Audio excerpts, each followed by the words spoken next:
Hey guys, this is Frank Yecker, and you're listening to Submission Radio. Hey, this is Rich Franklin. What's up, everybody? This is Chris Lieben. This is Diego Sanchez. Randy Couture. Alice Overing. Hi, this is Stephen Bonner. This is Don Fry. Hey, I'm Phil, Mr. Wonderful Davis. TJ Dillashaw. You're listening to Submission Radio. Submission Radio. Submission Radio. Submission Radio. You're listening to Submission Radio.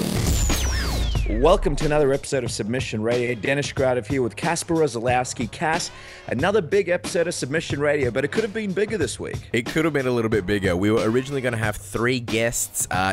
These things happen for whatever reason. Last minute pull out. Unfortunately, it's going to be 2 guests, but you know what? They're still pretty brand spanking special. Submission Radio alumni, nevertheless. We've got Ryan Bader.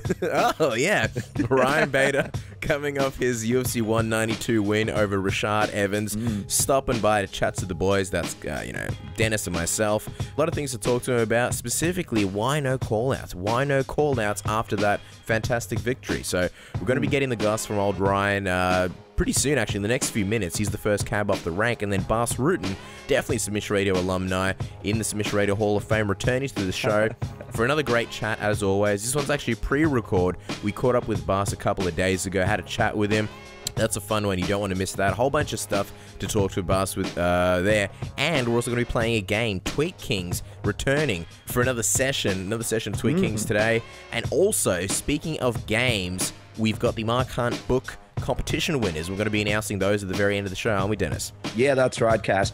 And, just on Ryan Bader, I know that last week you and me really spoke about what you mentioned, which is why no call-out. So I think I might try and explain to him how I would have gone about it and how I would have tied in his mum's birthday into a call-out. But we'll see. We'll see if I can manage to squeeze that into the interview. Now, guys, if you haven't subscribed to our YouTube channel, please do. It's youtube.com/submissionradioau.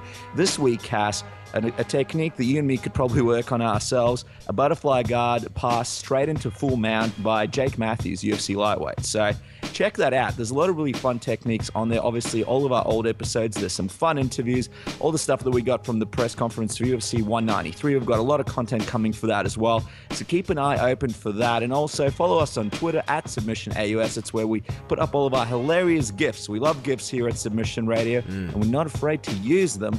And also on the Facebook page, that's where the Mark Hunt competition was, facebook.com/SubmissionRadioAUS. There'll be competitions in the future, Cass, so people should like it because there's going to be a lot of fun stuff to do there. Yeah, they definitely got to like it. There's a lot of fun things happening there. As always, just a reminder, the show's available on all platforms for podcast, iTunes, TuneIn, Stitcher, SoundCloud. Funny thing about Stitcher, actually, the audio quality gets dumbed down a little bit. So any podcast that you're listening to, if you're going to listen to it, I'd say probably iTunes is the best platform, or possibly even TuneIn. It's all for the full quality goodness on Stitcher. It's a great platform. I've got the app on my phone and everything, but the quality just isn't necessarily up to snuff. The other thing that we love is reviews, guys. If you want to give us a review, give us a bunch of stars. You can give us however many you want. We love 5 stars. You don't have to give us 5 stars. We get a real big kick out of seeing what you guys write and review and what you write about the show. And obviously the main thing is that it helps us in terms of the iTunes rankings and the Google SEO and all that good stuff. So feel free to do that if you have a spare second. We always really appreciate it. Yeah, that's right, guys. And also, we're a new addition to FightLiveTV.com. It's a place where all the Aussies can jump on, check out Glory, check out Bellator, check out a lot of the local events. There's a lot of free events. There was a free event just this past Friday. We checked it out. A lot of fun kickboxing. So jump on there, FightLiveTV.com. It's a real gateway for you for the combat world, especially to the Australians. We don't really have as much of an opportunity to watch all the great content that our American listeners get to check out. So, Cass, that's all the great stuff there. But without further ado, we've got our first guest on the line, and he's ready to talk to Submission Radio. All right, guys. Our next guest is a former Ultimate Fighter Season 8 winner and is coming off a big win over Rashad Evans at UFC 192. The man dubbed as K1, Ryan Bader. Welcome back to Submission Radio. How are you, Ryan? Good. I like that K1, huh? Now, Ryan, we have to ask, last time you attended a post-fight press conference, you didn't get any of the mini burgers or the catering buffet because you and DC almost got into it. Did you get to enjoy some of the delicious spread this time around after you beat Rashad? I didn't. Again, I was in right after the fight, so USADA drug test now, and I was in the back there, and I went with them, and then they want you to pee a good amount in the cup afterwards, and after a fight, you have a you just got in a fight and sorry, since you're, your adrenaline's going all that. And so I couldn't pee for about 45 minutes. I could, but I couldn't go enough. So I sat back there. So I had like probably 7 waters, but I did get to get 2 Cokes and drink those, and that was it. That's pretty much all I ate that night. Wow. I didn't want to eat another banana or anything like that. And we got back late, so that was it. This is becoming like a big issue. Like every time you come around, we want to hear that you had those mini burgers, you ate this cater. I feel like this is a big issue in MMA, up there with like the Nick Diaz situation. There needs to be. Joe Benavidez stole the pizza. Yeah. He found the same car, but he stole pizza and brought it on the bus. So I had 2 pieces of pizza there, and that was it for the night. Yeah. Well, Joe Benavidez is good like that. Now we don't have to start the hashtag feed Ryan Bader. There's like free Nick Diaz, Exactly. Feed Ryan Bader.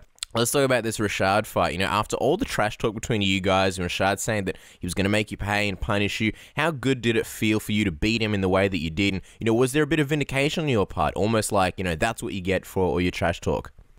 Yeah, a little bit. That's why I don't trash talk unless I'm provoked, because you go in and call somebody the easiest fight in the division and then go ahead and get beaten up by them. What are you? So, for me, it's over. At the end of the day, other people argue and they get to go home. If they're in a bar arguing, they get to go home and tell their wife how they could have beat this guy up and whatnot. We get to settle it at the end of the day. We get to go out there, fight each other, and then it should be over after that. And so it did feel good, especially, I don't mind the trash talk. And I do think that, on Rashad's part, it was more gamesmanship and all that, because he's done it in the past and all that. But, it did feel good at the end to be done with it and just say, hey, that was it. And afterwards it said, hey, regardless of the trash talk, I respect you still and whatnot, and Trent said the same, and that was it. It was over. Well, you obviously came into the fight with full confidence, Ryan, that you were going to win. Was there anything during the fight that surprised you? At any point, did it go differently to how you expected it to go? Not at all. I went in there thinking I was going to beat him with a punch, literally, and that's what happened. I went in there, once I hit him with 2 jabs, I thought to myself, oh, I got this all day. I could see every time I hit him with a jab, his face would start swelling up a little more, kept blinking his eyes, trying to clear that blurry vision, kept hitting him in the same spot. And, I just watched his face kind of swell up from there, and I could see him getting frustrated. He felt like he couldn't get off, and while he was thinking about doing a combination, he was getting another jab, right hand or whatnot. And so I felt good in the whole fight. I was trying to bait him when I was on the fence to kind of overcommit on that overhand right, and I was going to try to catch him with an uppercut, hook, but he didn't really commit on those. So, it felt good. It felt good the whole time. I just felt focused. My eyes were open the whole time. I could see everything, and I felt like anything he threw, I was 2 steps ahead of him. A lot of the media and the fighters were picking Rashad as the favorite. Not really surprised. It kind of was the way since the matchup was announced. I'm just wondering, if that affected you at all during the actual week leading up to the fight at all, just because there was so much more media and you were constantly, being asked the same sort of questions. I know the Fox analysts, they were talking about the trash talk and saying how you didn't like the trash talk and, whether you'd come in emotional. Did any of that affect you in that week leading up to the fight? No, that was my 17th fight in the UFC. I've seen a lot of it, so for me, like I keep going back to that, we're going to fight at the end of the day. And I know that in my head when everybody's talking trash and all that. For me, when Rashad was talking trash and we were at media day and we all, have our own little stage and the media rotates around us instead of doing an actual press conference, and he's probably 40 feet, directly in front of me, but on his own stage with people in the middle and everything, doing our own interviews, and he just starts yelling like, Vader, I'm gonna whoop that ass or something. And, for me, it came off as him being insecure.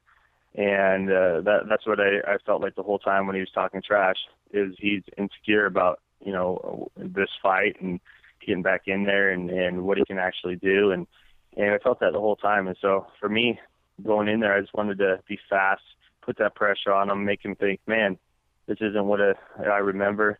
This guy's fast, and, all that kind of stuff. And I think I showed that I was a new fighter in there. Felt great, and that was the end of it.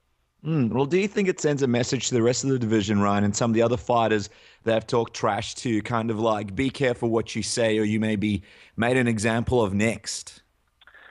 Yeah, no, for sure. I mean, I haven't had that many people talk trash, in fights, and so, Rashad was actually, kind of one of the first. Rampage a little bit, but his was more so after. But for me, it's just, this is five wins in a row. Last two were over top 5 competition, and a lot of them were over top 10 competition. I keep my head down, go out there and do my job. I'm not in here to talk trash because we'll see at the end of the day, and same thing with Cormier. He's been talking this whole time, just like Rashad was, calling me the easiest fight in his division, and so they're going to be surprised when I go out there and beat them. They're going to have to eat their words. Well, yeah, speaking of Cormier, did you get a chance to watch the main event that night between Daniel Cormier and Gustafsson, and what were your thoughts? I caught little snippets here and there. I was in the back with USADA and our little room we have, workout room. Yeah, I thought it was a great fight. DC showed heart, and they both did. And, it was back and forth. And surprised to see Gustafsson, land a couple takedowns on DC and all that. I think I can go out there, the fighter that went out there and beat Rashad. I think I go out there and beat DC. I'm going to keep adding tools to my game, and I'm going to be that much better when I do get that shot. Well, you said post-fight to Megan O'Leary that you wanted DC to beat Gus so that you could kick his ass. Now, are you happy that he won? Yeah, I am. Right now, outside of Jon Jones coming back, I think we have that fight, and so finally get that shot. So it's been a long time, in the making. I think we spoke a little bit about going all the way back to when he actually fought Dan Henderson. We were in the running to get that fight with DC. And we didn't. Dan Henderson got that fight, and then, we were obviously scheduled to fight in June. That didn't happen. He went out there and won the title, which I was trying to get, that fight with AJ. And then, we had a little dust up and whatnot, and I figured now's going to be the time. I'm going to get my shot, and I finally get to fight this guy. And that didn't happen, so it's long overdue. And I more than earned my shot, having 5 wins in a row in a tough division, against tough competition. So I just don't see who else. Well, just quickly, we've broken down the matchup between, you and yourself and DC a few times now on the show, but when watching Cormier beat Gus, was there anything you took away from it and just thought, I can use that against him? Or did you see anything about the fight that you felt like you could exploit? Yeah, sure. I'm not going to lay all my cards out on the table, but there's definitely a lot of things you learn. You learn from every fight. He did show heart, but he did get tired, and he kept fighting throughout the whole time. And it was a high pace fight. I'm a better wrestler than Gustafsson is for sure, and I feel like I can threaten him. I just don't feel like he's been threatened too much with the wrestling. I don't think at all, really. He fought Dan Henderson, but we all know Dan Henderson is going in there and shooting for takedowns and all that. He fought Patrick Cummings, but Cummings took it on a week's notice, So I just feel I have that aspect that he has to worry about, going out there and me taking him down, and then, we get to see what he has off his back. Yeah, certainly, because for a long time now, obviously DC's been looked at as one of the best wrestlers in MMA, but, Jon Jones was able to take him down. Gustafsson has been able to take him down. You just spoke about the fact that if you go in and fight him, there's a good chance that you might be able to take him down. Do you feel like you may actually be the better MMA wrestler in this matchup if you guys get the fight and end up fighting? Who knows? He's a great wrestler. I'll give him that. He's always had that. He has a great background in there, one of the better wrestlers in MMA for sure. When I saw him go out there and pick up Gustafsson, slam him, do a flip with him.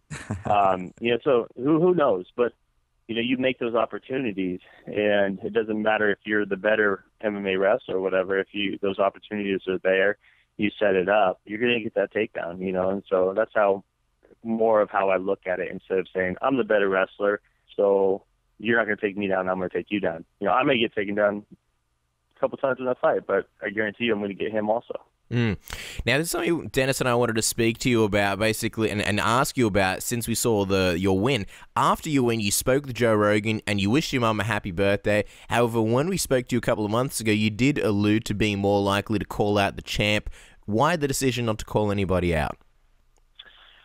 At the end there, I thought he was going to ask me about it. I thought Joe was going to ask me what's next, and then it kind of just it didn't slip my mind, but you know, I was just gonna let them.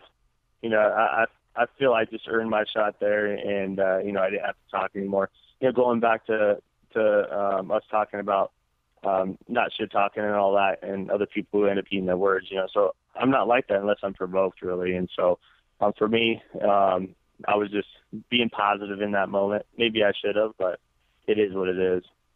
Do you have any temptation to sort of lock in your mum's birthday with a title shot call out, sort of like, it's my mum's birthday, and for her present, I'm going to beat up Daniel Cormier in the next fight. Daniel, I want to fight you next. Any ideas like that? That would have been better. Mind, right? I need you to write me notes and maybe give me a little, be my ghostwriter if we're talking smack to DC too. Well, I'm just going to start texting you post-fight promos from now on. I'm sorry, I'm going to have to do it. That would be awesome. Yeah, when you're in there and you just fought and everything, your mind's all cluttered, and I just remembered, I was like, oh, I was going to wish my mom a happy birthday, so that's what came out. Dennis actually has a marketing consultancy, so this could work out really well. He'll help you out here. We go. You beat Rashad, arguably your biggest and signature win in your career. Many people feel that prior to this fight, you already deserved the title shot. How do you feel now, knowing that Jon Jones' return may be around the corner, and that once again you may not get the title shot?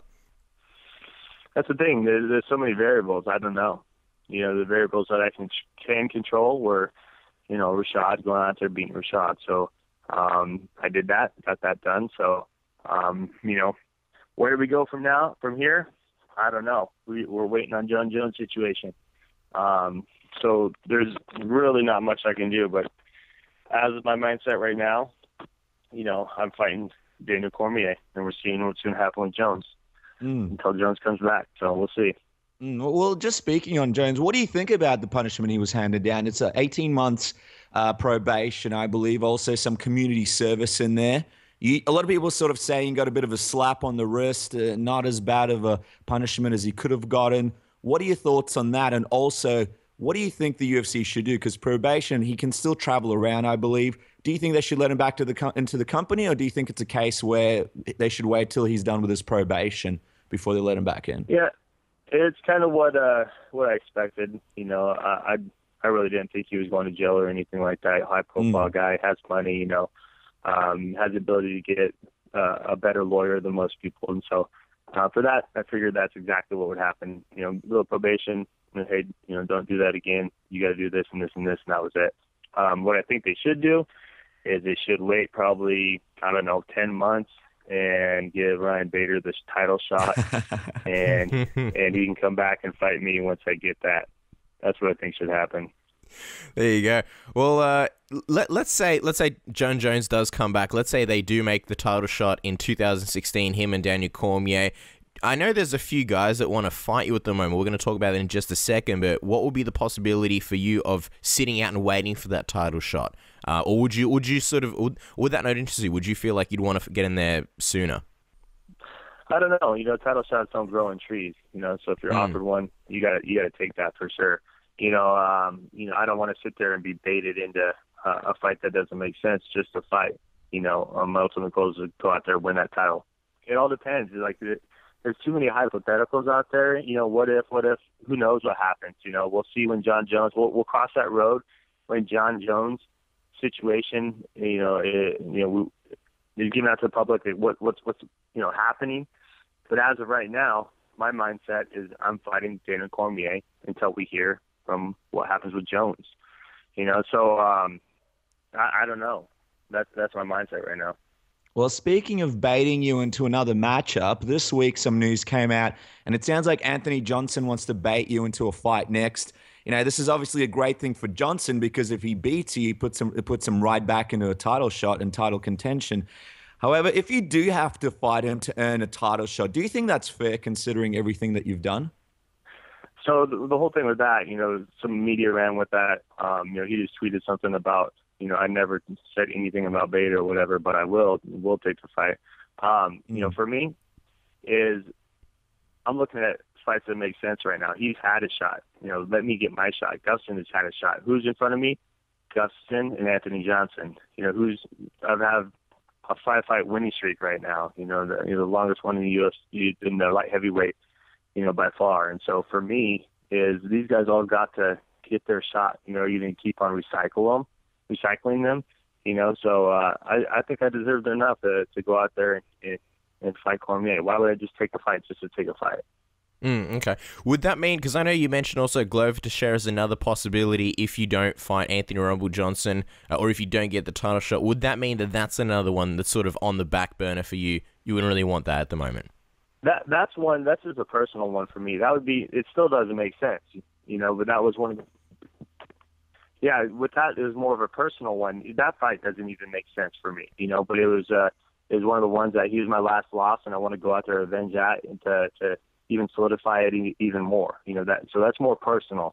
That was something I said if Jon Jones comes back and they said, you know, Daniel Cormier and Jon Jones are fighting for the title and they're fighting in June or May or April, whatnot, then that would be something to consider because, you know, that's a personal thing that I would want to get back, you know, and I've always wanted to fight him after that loss. So that was just more, not strategic or anything like that, just more personal. And so, but like I said, you know, my mind right now is I'm fighting for that title, barring Jones coming back, and we'll cross that bridge when that happens.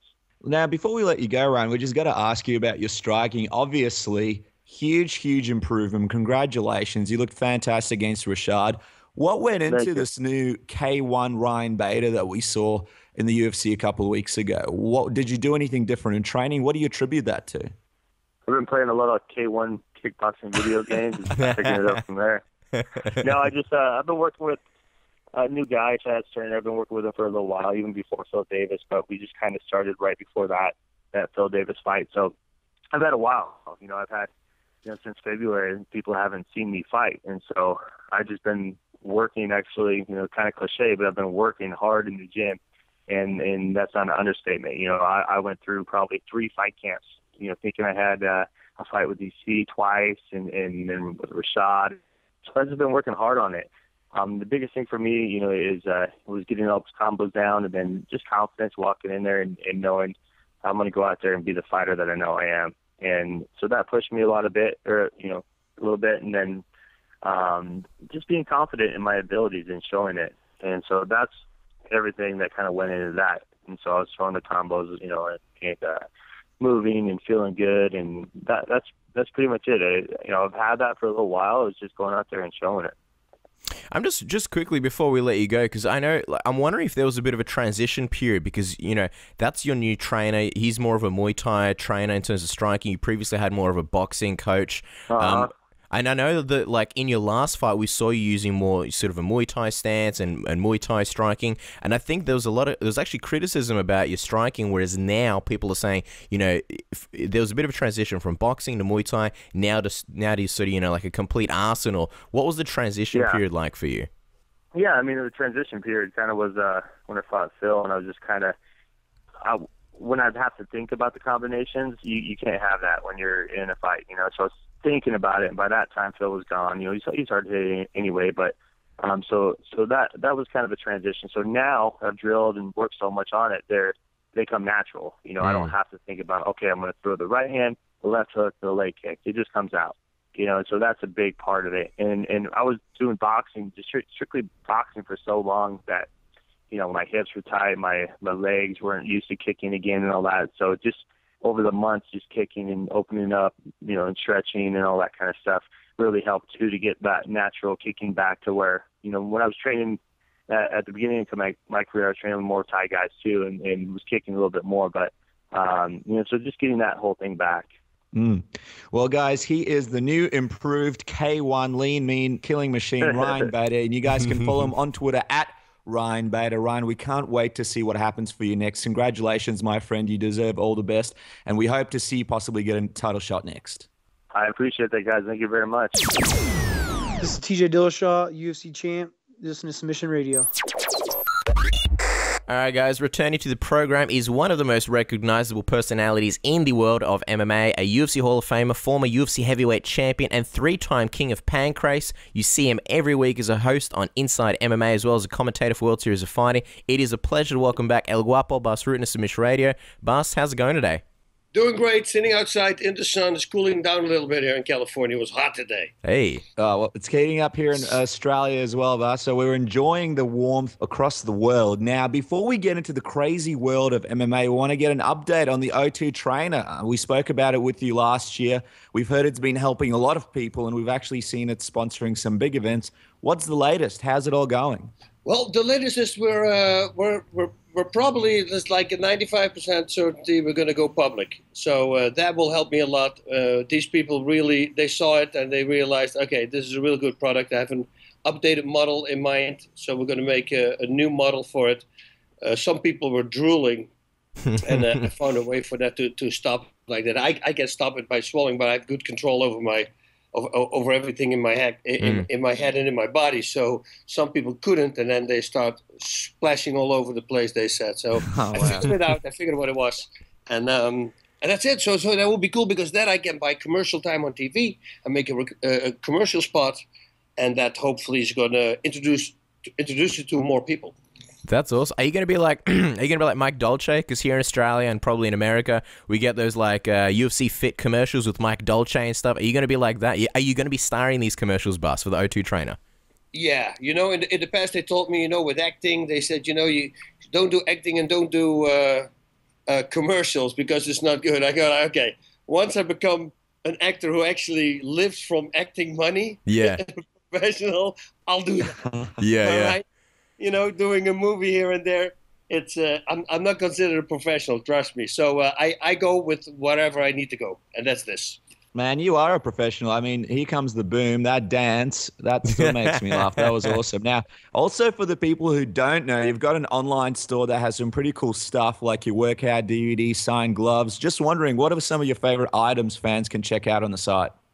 It's the workout. The workout, actually, because I always say this for the last 6 months, I've been saying, the new workout is going to come out. The workout is the hottest thing that is on the site. It's an audio workout with my voice. I'm selling that for already 11 years. We sold tons of that. I mean, 90% of the pros use it. There's a lot of guys because it's a really good and a fast and a hard workout.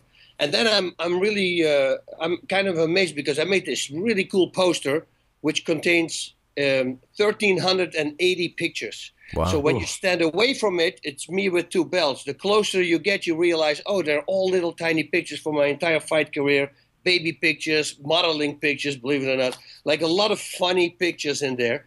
And I thought, people should really know that because it's if you're interested in my past, everything that I did is pretty much on that poster. That's actually really, really cool. I would definitely consider buying that, and I'm not just blowing smoke up your ass. I gotta ask you though, Bas, is the Bas Rutten Self-Defense DVD available? You know, the one that's set in the bar and the famous bang, bang, tangana, tangana? Is that one available on your website by any chance? It is available. Wow. Also on the website, the street fighting. Yeah, we changed the cover a little bit, and but it's still hilarious. I have still, last time at the airport, I walked out of the plane. There were two air marshals. They gave me a pin and they said, "Man, we're working out on your workout." And they also had the street fighting DVD. That's also how I met them for the first time. All these guys, at the lounge, at the United Lounge. That was a funny story because I told it before, but I was sitting waiting for my plane, and there's like 5 or 6 guys there talking, and every time they're looking at me, but they don't look happy. It's not like they're smiling at me, and I go, okay, something's going down, but something's going on. So suddenly they all get up and they start walking towards me. So I get up and I start walking towards them, and then and they see that I'm that serious. So they go, whoa. I say, what's going on here? And he goes, no, we're air marshals. We got your DVD. I said, dude, I thought you guys were going to come for me. And they started laughing. I said, and you actually went towards us instead of walking away. I say, well, I figured, intimidate a little bit, go straight into the, if I can't avoid it anymore, might as well go straight into it. And they were laughing. They sent me the caps, with the special air marshal caps with my name embroidered. They were the great people. I love it. They're using the DVD to keep the airways safe. Very, very interesting. Now, you mentioned to us that you were doing some work recently for UFC Fight Pass. Can you tell us about the project? What sort of videos were you working on? Let me see. Let me go real fast because it was actually last week as well. I did a few promos for all the Pancras fights. Because Pancras is now available on UFC Fight Pass. Also, they live stream it from Japan. So you can watch live shows now on Fight Pass. And I did a promotion for theirs, saying, hey, listen, man, I was one of the first guys there. I wasn't the first show fought there. It's a great group of guys came from there. A lot of the UFC champions were made in Pancras. So maybe it's fun for you guys to check out the old style. And I explain the rules of Pancras, because they're all different with the rope escapes and 8 counts. I mean, this is MMA, So that was a weird thing. But what people don't realize, I always say, is we got so much more work done in a fight. Like, for instance, in one fight, I won that fight because I submitted a guy 5 times. 5 times is a maximum amount. The 5th time, you're done. But what happens if I get him in a submission and he's close to the rope and he can touch the rope, I have to let him go. But it's going to be a lost point for him, like same as an 8 count. You lose a point. And then if you have 5 of those in total, you lose the fight. Now, if the fight goes to a decision and let's say you had 2 rope escapes and 1 knockdown and I didn't have any, of course, I'm going to win. So that's how they were counting. So if you look at my record, I have like 15 submission victories and 10 knockouts. But those 15 submission victories were like 35. I did 35 submissions because every time when you got somebody in submission, he got him. Then they restart the fight back on the feet. So you fought another fight. So sometimes you fought 5 fights in 1 fight. So you had more ring time, so to say. Crazy. It was one of the awesome things of Pancras, and who better to explain them than yourself? Now, Bas, we were scrolling through Twitter and we saw that you and Dwayne Ludwig enjoyed Johnny Depp's new movie, Black Mass, which obviously has an Aussie connection in Joel Edgerton. Give us the breakdown. What did you like about the movie? I truly believe that Depp should get nominated for this. He's a scary dude in this movie. It's always with him. When he plays somebody, when he really goes into it, whether it's a funny character or not, he's a really good actor. Just as him, I don't know. But every time, he really got into this, man. There's this scene, I don't know if you saw the movie, but there's the scene where they're sitting at the table and he starts to talk about the steak. And that's this is in Black Mass, right? It's in Black Mass. Spoiler alert, anyone who hasn't seen the movie, but continue, Bas. No, I'm not going to say what it is, but just remember that scene. Once they sit there and then he starts, and you go like, okay, that's a scary. It's almost like the, what's his name? And Are You Talking to Me? You think I'm funny? Yeah. It's like that, like in Casino. That's that was not Casino, right? That was Taxi Driver. Robert De Niro. No. I mean the other one. I mean that he says, "Are you me? You think I'm funny?" Joe Pesci. Yep. But it's one of the 2 movies. It's either Goodfellas or it's in Casino. I think it's in Goodfellas. Okay, yeah. And it's kind of a scene like that, and it gets really dark suddenly, and you go, "Whoa, this!" I would not want to be in a situation like that. I'll tell you what, speaking of situations, Johnny Depp, he brought in his dog to Australia. I don't know if you heard about this, Bas, but he brought in his dog to Australia and he did it illegally. And now the government's actually taking his wife to court. And if she gets convicted, 11 years in prison. So that's some crazy stuff that's happening right now in Australia. But back to the interview. I mean, it's crazy. I mean, it must have been a cute dog. That's the dumbest thing I've ever heard. It's like Nick Diaz, It's like marijuana being on a list. It shouldn't be there. But, unfortunately, it is there. And then you have to live by rules. If you couldn't take a Tylenol and you get caught, well, I wouldn't get caught the second time because I know now, okay, don't take Tylenol, So it's a shame that there are even rules like that. Well, all right. I mean, Charles Sonnen's going to create some T-shirts, #free Johnny Depp's wife. You brought it up, so let's talk about this Nick Diaz thing. Here's the thing about that though. Technically, he didn't fail because apparently one of the tests was ridiculously out of bounds. The other 2, the WADA accredited ones, were all fine. They were within the normal levels. What do you think about this whole situation? Yeah, no, if that's the case, then of course, listen, they're going to go to normal court.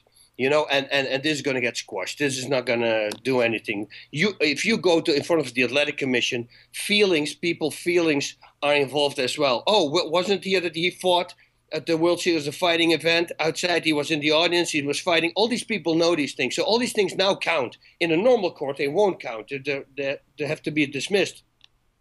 So then he gets caught for the 3rd time. And did he deny it, or did he say? Because everybody knows he's a smoker. So let's just say that the high level is correct. Let's just say that for now. It is annoying, but it is a rule.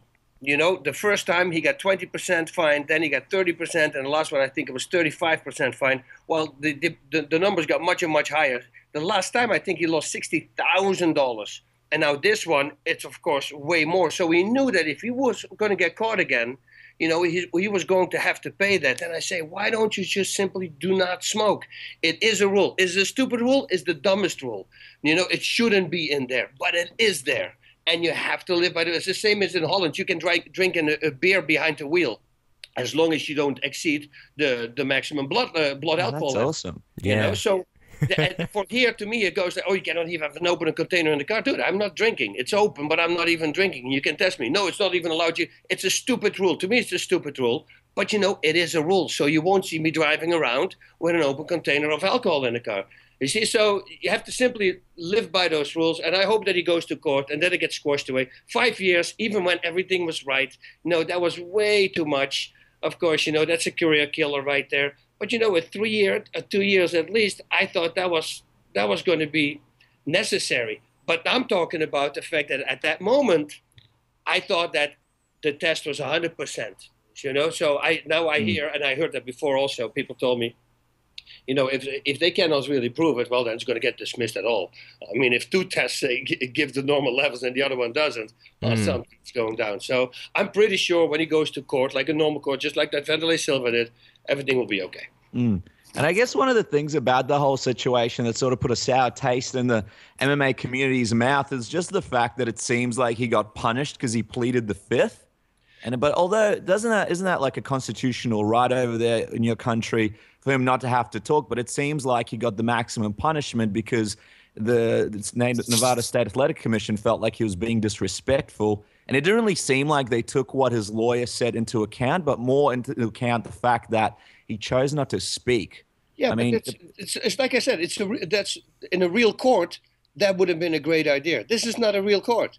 This is like I said. Okay, he got caught for a DOI. He got caught for fighting there in Vegas as well. All these things, those are in the memory as well of these people. Then he got caught twice before for smoking marijuana. And now he comes in and for them, it's an attitude now, you know. And then of course, because they're human, they're going to react and they're going to do they give him a way worse penalty than he deserves. But in normal court, that wouldn't happen. If he pleads the fifth in normal court, there's nobody takes offense to that. But this is nobody ever did it, and now suddenly he does it, you know. And every time the way he says it, you know, there's certain ways. Listen, if his lawyer would have gone to these people and he would have said, if there's one person on the planet, you know, who needs marijuana to just simply function, it's Nick Diaz. I think we proved that the last time. He knew that when he was going to get caught, he was going to have to pay $60,000. I mean, somebody who gives up $60,000 of his purse, well, he probably really needs it. You know, and if he would have said, and then Nick Diaz would have simply said, you know what, yeah, I messed up, you know, but it is, you know, I cannot function without this stuff. I guarantee you it would have never been like this. You know, it's just now they're human people and it's not a court. And then, yeah, doing things like this will affect them because, like I said, it makes them angry. And once it makes them angry, well, they're the one who hold the cards at that moment. So new court and get rid of this thing. That's what's going to happen. Yeah, no, that's a great perspective, Bas. Just wondering, you know, Nick Diaz, he gets a bit of a bad rap because he's not great at communicating. He's not really a guy that, you know, is clear in his words, and he seems a little bit uncomfortable in front of the camera.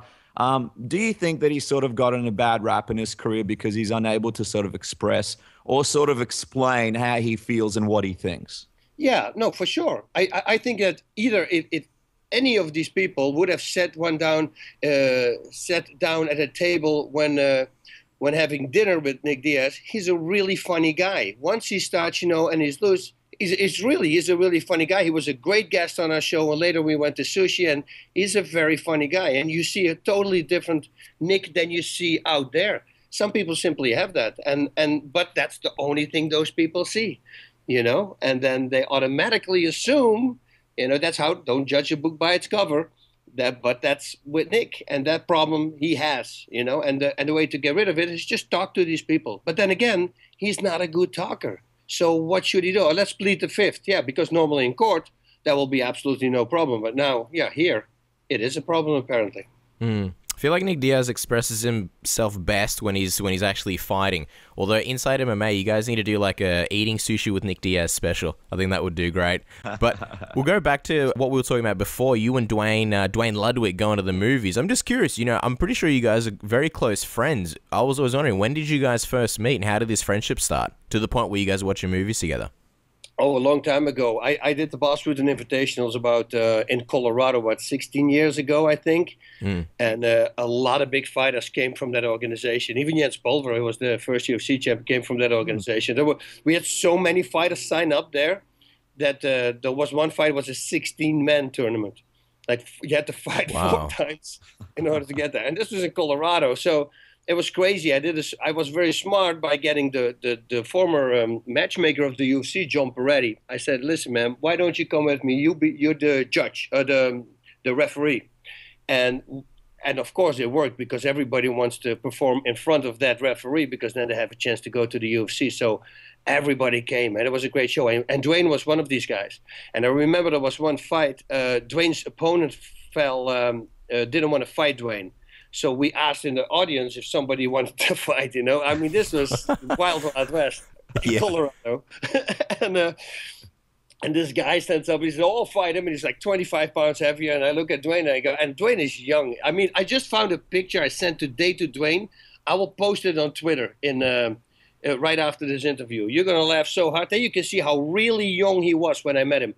And he says, no, sure, I fight him. And he knocked him out with a high kick. Wow. And I go, man, this kid is crazy. And then we became friends instantly, And every show, I did like 5 shows there or so. Every time he was there, he was helping out. Either was fighting on the show or he was not, And if he was there, and maybe he had a fight of himself. One time I went to his show. He fought in Colorado in a Thai boxing event, won the title there when I was there. So we started getting, to hang out more together. Then I went there for the Randleman fight to train high altitude. I wanted to try that one time before a fight, because I never did. And he was there also every day for me, helping me out.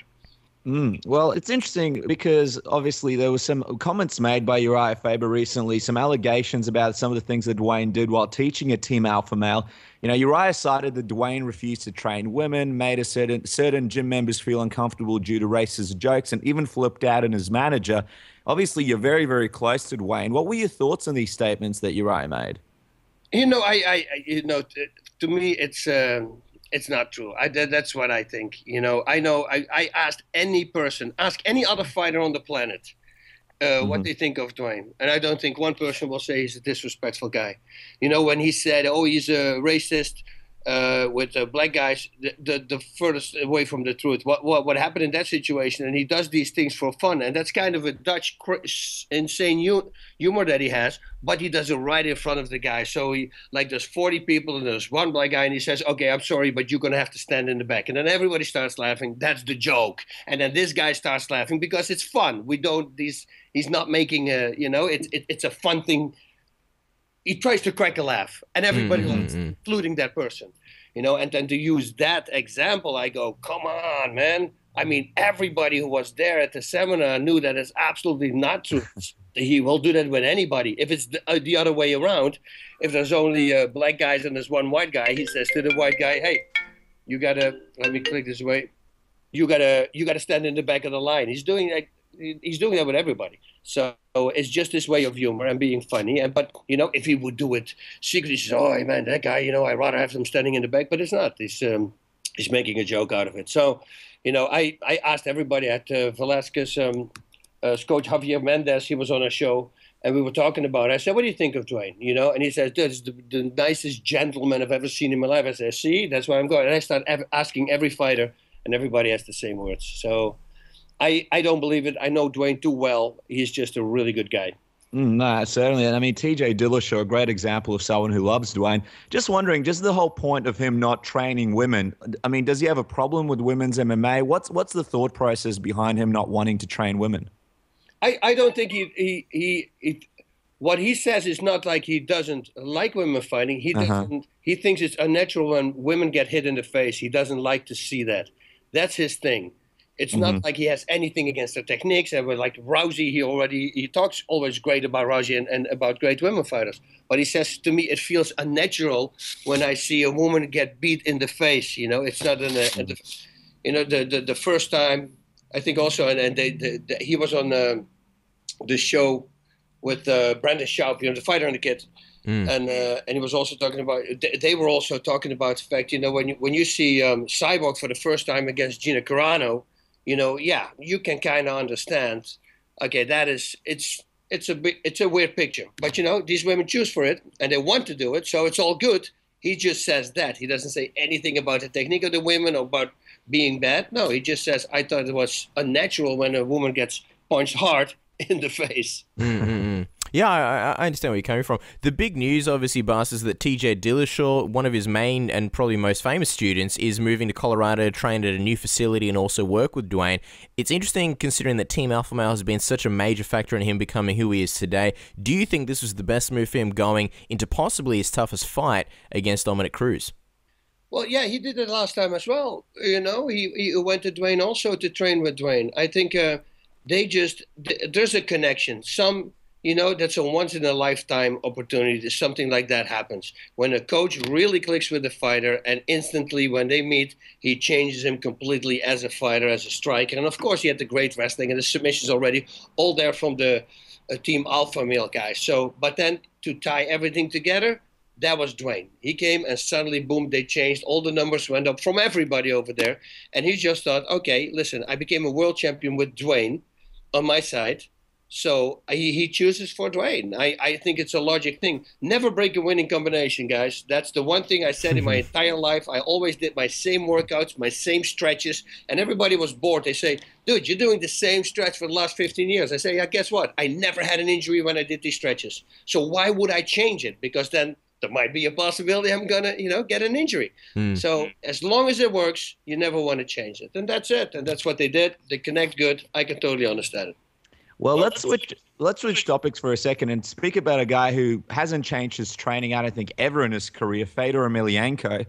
He's a guy that you and us spoke to last time you were on the program. You actually predicted, this wasn't on our show, but you actually predicted that he may be going to Japan before it was announced. Now that it's official, what are your thoughts on the situation? Because when you were on our program last, you mentioned how you thought going to the UFC would be an important thing for his legacy. Yeah, I still think it is. We just have to see. We don't know what kind of contract he has. He's playing a very smart game. If he goes to the UFC, there's a chance that he gets thrown in front of the wolves right away. He didn't fight for a while. His injuries are gone, and he goes, okay, I can make a big bank here in Japan. Plus, on top of that, I don't fight the kind of competition that I'm going to face in the UFC. So maybe this is just warm-up. Maybe he fights 3 times, and he said it's in the contract. We don't know, but here I go with my conspiracy theory, and he says, maybe I just fight 3 times here, and then my contract is going to be free. I'm allowed to go anywhere. So now we can figure out how he feels in the fights. If he feels comfortable and he feels strong enough, then hopefully he's going to the UFC, which I always think any fighter on the planet eventually needs to do. If they're still in their prime, like we're talking, he's a little older right now already, And to me, he can never lose. He can never lose that title. The greatest. I still believe that he's the man. So even if he loses and what he did in the past, it doesn't take anything away from what he did for mixed martial arts. But as a fighter, it's and I explained that last time as well. It's like you're playing football. You want to end up in the NFL. That's it, because that's the goal. Everybody knows that organization is the best fighters on the planet. It is, and not saying they have the best fighters on the planet. In order to get true recognition, you want to be a world champion there. I think if I wouldn't have gone to the UFC, I think I would have been way less known than than now. Well, you've got a bit of a relationship with Fedor. Obviously, you guys aren't close friends, but you were around Japan for a lot of his fights. Knowing what you know about him, do you think that matters to him? Do you think going to the UFC matters to him for his legacy? Do you think he sort of thinks like that? If I really think about it, yeah. And the reason I'm saying that is, listen, he doesn't need to do it for the money. He's got money enough. This guy never has to work again. He has money enough, and especially in Russia, the amount of money he made in Japan, it goes a long way. Trust me that. That's just a few generations. So he's he's going to be well taken care of. So I don't believe he's doing it for the money. So if you're not doing it for the money, well, you're doing it because you love the sport. If you do love the sport, well, then once he fights one fight and he wins, and the second fight he wins, I hope I'm right that this is going to gun for the UFC title. Man, you and us both, we all hope the same thing. I know people are really bummed out about how it's all played out, including many UFC fighters who obviously wanted to face the guy, like Fabrizio Verdun, Frank Mir, and now looks like his first fight will be against Jaydeep Singh, who's a pretty experienced kickboxer with some good wins, but he's currently riding a 3-fight losing streak, and he's only had one MMA fight back in India in 2013. Needless to say, fans are pretty disappointed in how this whole played out. Was it a mistake putting this guy in with Fedor, or do you think this is the perfect warm-up for him? Yeah, it's a great warm-up for him. It's going to be probably very easy. He's going to close the distance real fast because he's a tall guy. That's Japan loves these crazy shows. But last time he fought Hangman Choi, remember that? Mm-hmm. He armbarred him, and it was like he knee-barred him, a normal person. That's how long his arms were. So. That's what they love in Japan. He can fight a Teletubby, and the place will be packed there. He's just a big star in Japan, and people will come for him. That was my whole thing. Once I started thinking, and I saw Saki Kabara at another event, and I was wondering at that time already, that was in May, why would he be here? And slowly but surely, hey, suddenly here's a new organization. Suddenly Fedor comes out of retirement. Okay, yeah, it has to be. It has to be the reason, because the only guy with star power in Japan, enough star power to fill out a place, would be a foreigner, which is Fedor Emelianenko. Before it was Sakuraba, who made the prize fighting championships, and that's and again, a conspiracy theory always is that, once the Japanese don't have a guy anymore they can really root for, who can really be a champion and stay the champion, I think it's a hard sell. It's like having in America the UFC and not one American champion.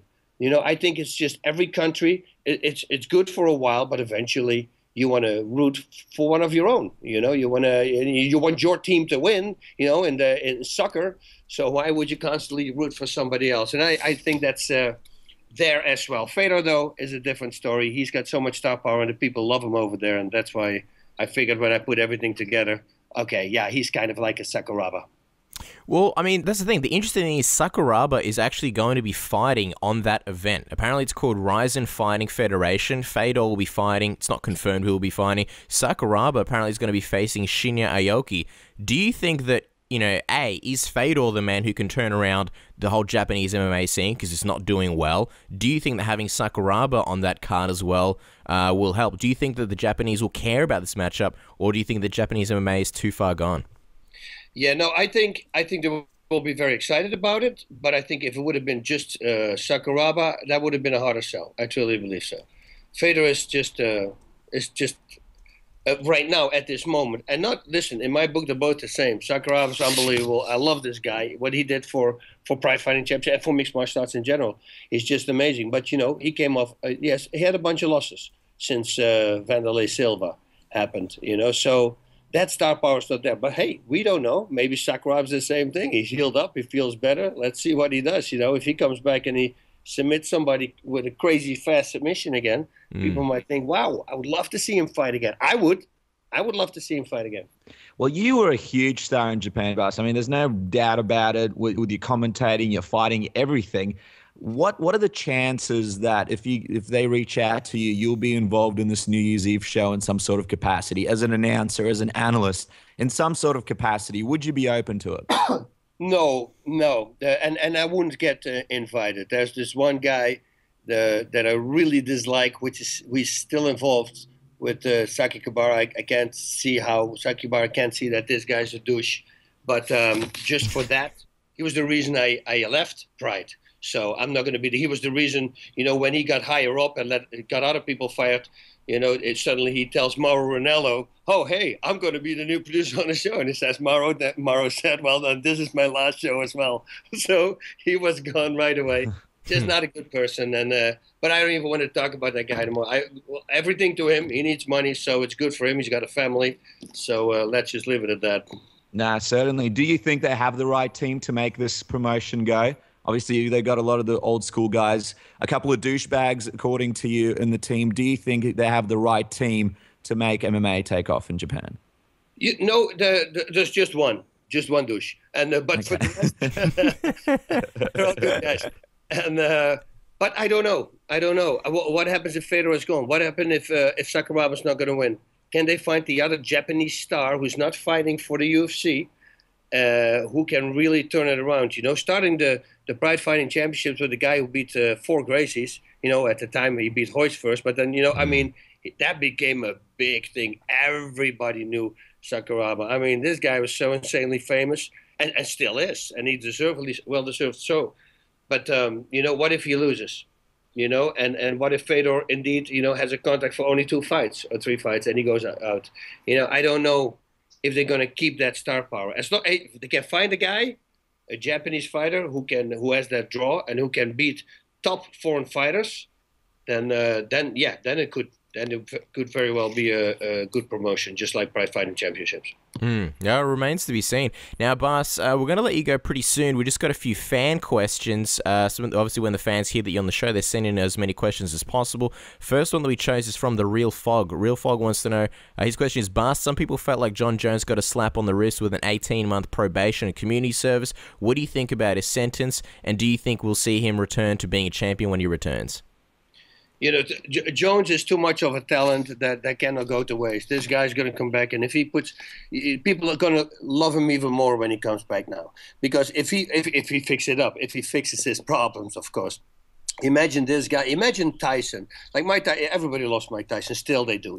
So I'm not saying, but imagine undefeated. He would have gone undefeated, retired. And Jon Jones is the kind of guy who can actually do that. He can make a legacy that not a lot of people are going to do in the next 100 years. He's a very talented guy. I hope he sees that. I hope he sees the influence he has on kids. I hope he makes the right decisions, get the bad apples out of his team. Everybody who introduced him to all that crap, get these people out. They're not there for you. They want to, they just want to hang out with you. They're not your real friends. A real friend wouldn't do that. So with the sentence, 72 appearances, if the woman would have been injured, heavily injured, like lost her baby, he would be in jail. I guarantee you that. But, now using his star power and going to schools and have talks to kids and wherever they send him and talk about his problem, I think it will do good, first of all, for all the kids that he talks to or the people he speaks to, but also for him, because every time he will relive that moment, and suddenly he had to be thinking at this moment, that was so dumb what I did. I could have called an Uber on my freaking iPhone. Just press one time, click, pick me up. Within 10 minutes, there would have been a guy. He would have paid half the price of a normal limo or a taxi, and it would have been all okay. You see, but everybody makes mistakes. Listen, if there would have been social media when I was competing, I mean, I'm pretty sure I would have been in trouble. I'm not saying I'm this saint guy. Trust me, I'm far from it. Now I am. But, I didn't do crazy stuff, and I didn't jump in the car drunk. That's not what I did, and thankfully. But we all did crazy stuff, everybody. And you learn from your mistakes, and he made a hard mistakes, and that's the best way sometimes to learn. And then hopefully he's not going to do it anymore. So, yeah, the sentence is on one side you would think jail time, but on the other side I think 72 appearances. That's a lot. Next fan question comes from a man called Mystic Mac 91. He's asking, are you giving Alistair Overeem any chances of beating Junior Dos Santos and then beating Fabricio Verdum to become a champion? Do you think he could do it, knowing what you know about Alistair Overeem?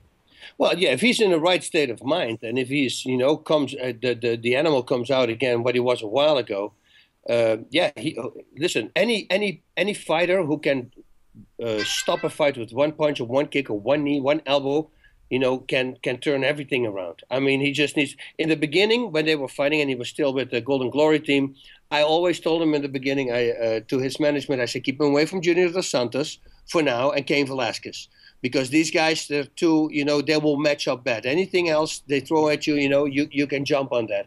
But Alistair is just a phenomenal athlete, man. Everything he throws, and he's got his stuff together right now. He trains with great guys there, Greg Jackson. Yeah, he can make a run for it because he only needs to connect once. That's the power. If you have so much force and you just have to connect once, and he can knock out everybody. Now, the last fan question, Bas, is from Brahma Bull X7. His question is, when Chael Sonnen was on the show, he said that Holly Holm's 19 boxing world titles don't mean anything. Do you agree? Yeah, well, that comes from a wrestler, right? So, that's, I mean, it's like saying, some people just don't know what it takes to be a real a boxer. In MMA, if it means something in MMA, that's a different story, because that's what I told Kimbo Slice when he was fighting his first fight against the boxer. Oh, I forgot his name right now. But he says, what do? I say, cross your hands in front of your face, bull rush him up against the fence. I say, it's an MMA match, man. There's nothing he can box. But you got to go. You cannot walk forward slowly. But if you press full in there, you take away his striking. Once there's a clinch, boxing is gone. There's body shots and maybe uppercuts, but if you know that he can throw those, well, there's ways to stop that as well. And then you just go take him down. Ray Mercer, actually, was it? You take him down, and then you finish him there. And that's what he did right away. You'll see him crossing his hands, bull rushing him up against the fence, a few knees, and then he choked him. So, but footwork, a good boxer, 20 world titles. If she has really good footwork, that's the only key for now, I would say, to do well against a girl like Ronda Rousey. Ronda, you cannot clinch with. We know this. And it's very hard because she comes gunning for you. But if you cut angles nonstop, left, right, and move to the side and use really extremely good footwork, like a TJ Dillashaw, then there will be no clinch. And then you can pick her out from the try to pick her apart from the outside. Now the problem is Ronda has a lot of power in her hands now, and she's becoming really good in striking as well. Still, a really good boxer would win that battle, I would say. And I'm not talking about training with other boxers. I'm talking about fighting. That's a whole different experience. In training, when you see her on the focus mitts, I mean, I have no critique whatsoever, and I always have critique. But she looked really, really good when I saw her in that open workout in Brazil. I go, whoa, I hope Betch Guerrero is now watching this right now. Because that's pretty impressive what she was doing there. You see, but she slowly but surely starts to get that game that she does in the focus mitts. It's transferring now over to the mixed martial arts cage.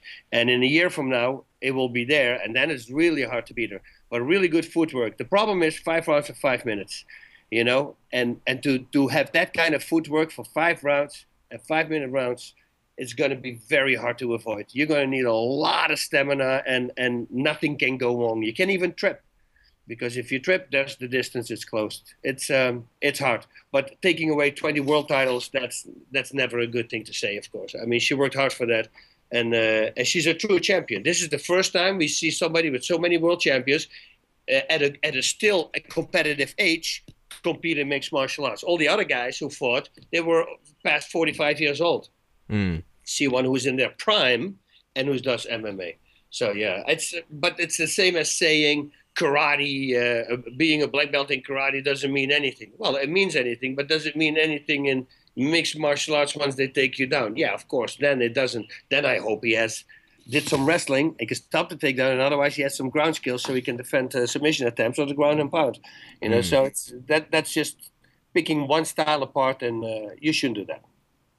Holly Holm is like the Ric Flair of female boxing. Now, Bas, we're going to jump over to the tap-out round. You know this round very well. Fun questions, answers sort of with the first thing that comes to your mind, okay? Like word association. You ready? Yep. All right. Who is this Baselina we see on Twitter? What's her story? I was at a friend of my place, and he has really long red hair. And he's a guy, and he was standing behind me, and his hair was in my face. I pulled it over my head, and people started laughing. We made a picture. And I said, man, this would actually be a TV show, Baselina. And the TV show is that he's on my back the whole time, piggybacking, and he has the hair over my face, and we're two guys walking around. We swim together, we shower, we go to the saunas. I think it would be hilarious. That's hilarious. You definitely need to pitch that. Maybe what's his name? Paul Blart. Who's that? Maybe Kevin James will take on something like that. He can be the other guy on your back. Would be a great show for Fight Pass, I think. Yeah, exactly. Just a few episodes, Now, Bas, is it true? Does Bas Rutten really watch So You Think You Can Dance while smoking cigars? Yes, I do. I love So You Think You Can Dance. I think it's one of the best shows out there. I mean, the talent. I get tears. My wife is always laughing. Do you have tears in your eyes? And I go, it's so amazing what these guys and girls can do, the way they control their bodies. It's I'm blown away with it. But I'm the same with American Idol or anything talent with me makes me emotional. If I see somebody who's really good at something, I think it's the coolest thing ever. Now, when was the first time you said Godspeed and party on? We want the scenario, Bas. All right. I tell you where it comes from because Gareb Sheamus, he was one of the owners of the International Fight League. And it was in 2005. He said, "Boss, you're going to need a tagline." You know, the thing, because people always have these taglines. What would you say? Now, I always said to everybody, party on. I've been saying that since the movie came out, Wayne's World. And so all my friends, I call them Vato and party on. That's always been there. And I always loved the saying from James Bond when they would say, "Godspeed, Mr. Bond." You know? Yeah. And I looked up what Godspeed meant, and it's you wish somebody a prosperous journey. I go, Godspeed and party on. That's got to be it. Wow, that's awesome. Now, Bas, we saw a crazy story about you and a friend swerving off the road and flying down the side of a hill, and all you got was a scratch. That can't be right, can it? Yeah, it was. It was the craziest accident, the car accident that I had. We jumped with the whole car, which was a convertible. The roof flew off because it was like one of those tin roofs. We had no seat belts. We're spinning, so we're flying over the crash barrier. We didn't even touch it. The police was like mesmerized when they found us later, and all the people running down the hill. We rolling down the hill, back nonstop. Nobody flies out for some reason. I'm seeing my friend in the car in slow motion. I see him flying through the car. There was skin from his head was on the back window. The chairs broke, you know, and I remember him putting him in my guard while we went down. I put my legs around it, and I was holding him tight in his head. And I was just focusing on that. That was so weird what I say now. I was focusing on not to see what the Terminator sees at the end. And then you see one dot and the one dot. And I was focusing, don't see that, don't see that, don't see that. That was the only thing I was thinking. Because there were trees, and we missed every tree. And then we ended up upside down in the water. And my friend was out, and the water started coming in. Now, I didn't know how deep this was, you know. So I had to kick the windows out and then pull my buddy out. And at that moment, when I pulled him out, people already were running down there. Everybody was trying to help because they said, "Did you guys are alive?" They were freaking out. And a funny thing was that my buddy, he was a fighter as well, Leon Van Dyke. He's the guy actually I owe my career to because he was the one sparring partner I found for like 90% of my fights. And he woke up. And when he woke up, he stood in front of me. I said, "Are you okay?" And right away, he puts his hands up in a fighting position. You know, he thought he was in a fight. And we started laughing, and these people are looking at like we're the craziest people. The hood of the car was off. When I saw the car the next day, it was my wife's car.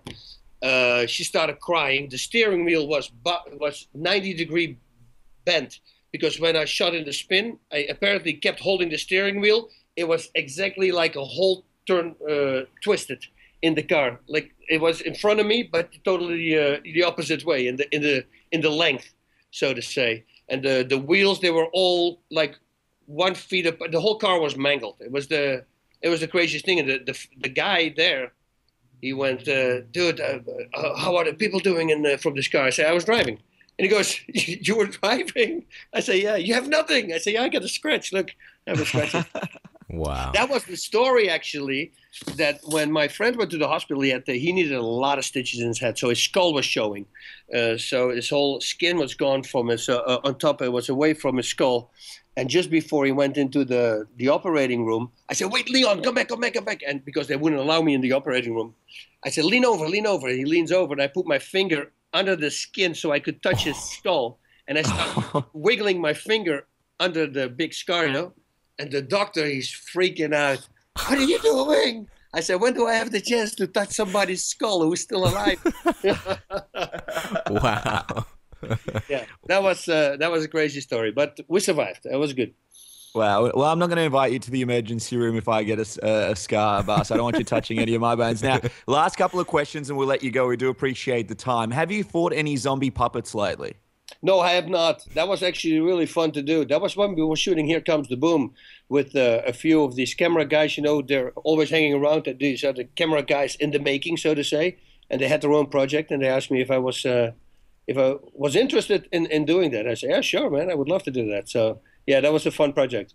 Well, speaking of zombie puppets, we're going to finish off this interview with getting you to choose between which zombies you want to fight next, okay? So you got 3 choices. The first one is, who would you rather fight? Zombie Beavers, Zombie Donald Trump, or the zombie Kardashians? Now think hard, Bas. We want a good answer. And who was the first one? Zombie beavers. There's actually a movie on Netflix right now called Zombie Beavers. It's a bunch of beavers that come back to life and are zombies. Oh man, that is such a bad plot.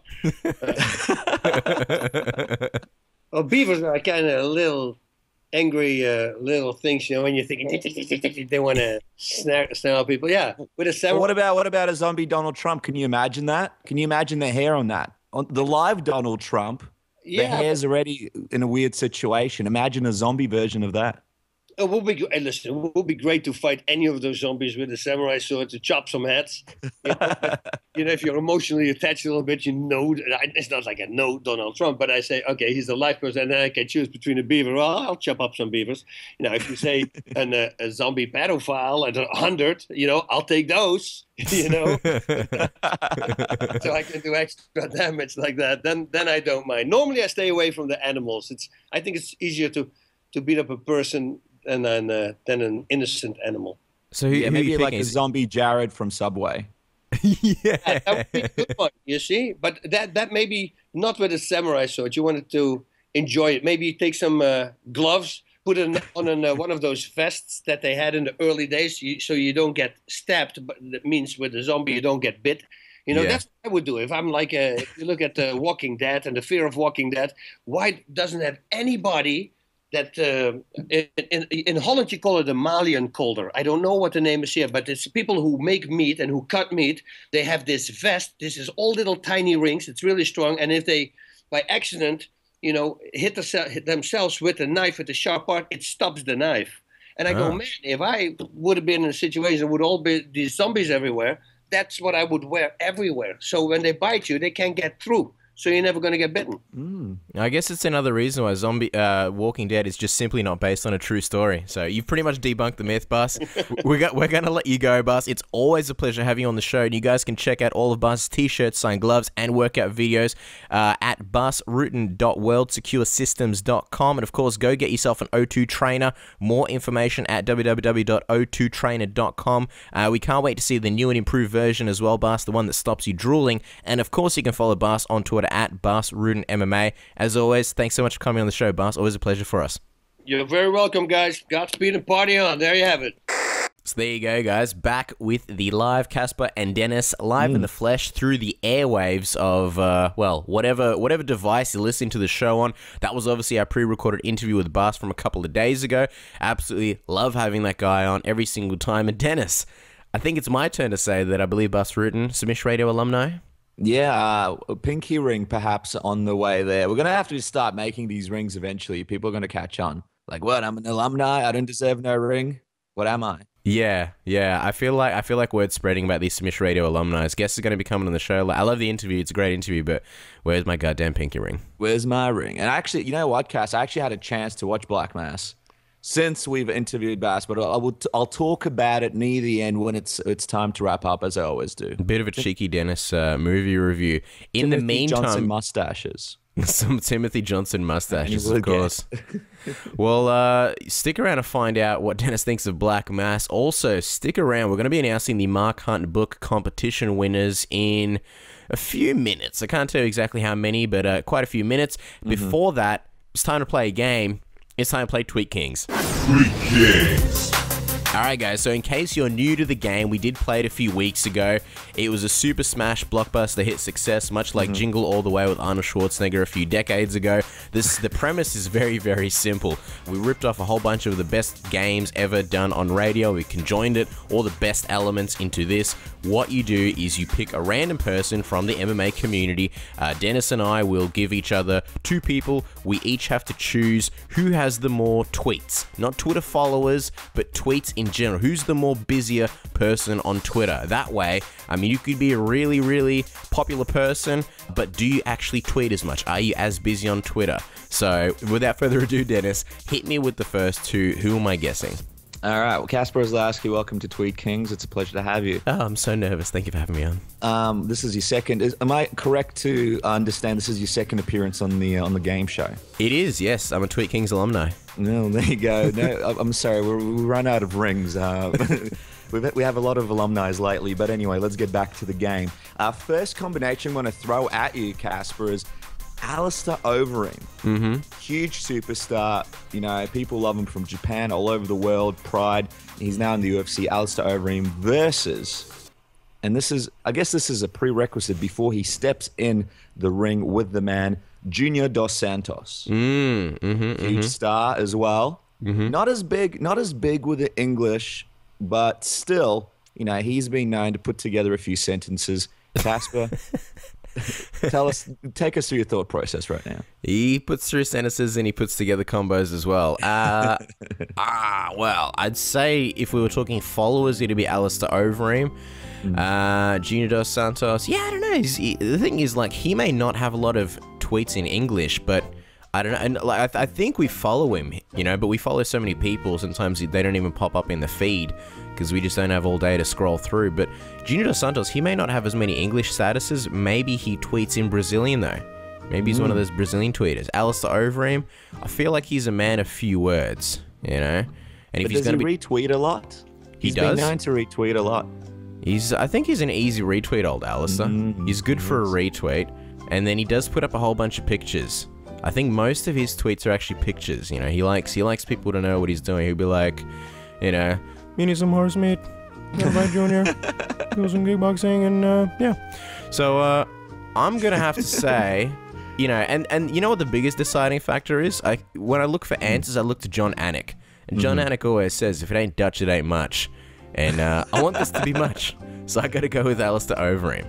All right, well, I appreciate the enthusiasm, but Junior Dos Santos, more tweets. Now, Alistair Overeem, 6,066 tweets. Junior Dos Santos, 7,276 tweets. How about that? Wow, Junior. He must have some beastly fingers, some incredibly muscular thumbs with all that tweeting going on. All right, cool. So, wrong for me. I'm 0 on the points. Dennis, all right, I've got 2 for you. All right.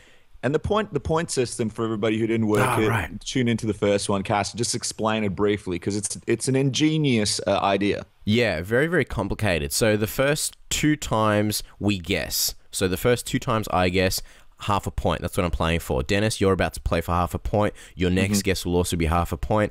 Then we're going to go for a 3rd time, 1,000,000 points.